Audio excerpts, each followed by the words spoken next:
ጻድቃን ፈትይዎ ይኮነን ነብርሃም እውን ቅሪብዎ ጻድቃን ፈትይዎ ይኮነን ንጌታቸው ዘቅርቦ ክንዲ ጻድቃን ንጌታቸው ዝጸልኦን ዝንዕቆን ሰብ የለን ብግልጽ የዛረበኩም ኣለኹ ማለት ብመርትዑ እውን ገይረ ኣብዚኣ ዮሴፍ ሃይለ ስላሴ ክነግረና ከላ ኣነ ብጣዕሚ ዝገረመኒ ብግልጽ ብስራተ ማረዝ መርሖ ኣኼባ ጌታቸው ባምቡላ እዩ ብስራት ዝወለ እዩ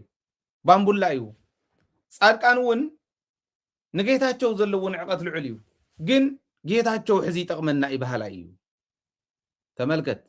ባምቡላ እንዳወልዮም ጥቀምሎ ስለዚ ዝተወሰነ ሕወሓት ንምፍራስ ጌታቸው ይጠቅመና እዩ ሕወሓት ምሰፍረስና ንጌታቸው ፊያ ኢልና ክነባርሮ ኢና ድሕሪ ጻድቃን ናፍታ ስልጣን ክመጽ እዩ ታፕላን ነራ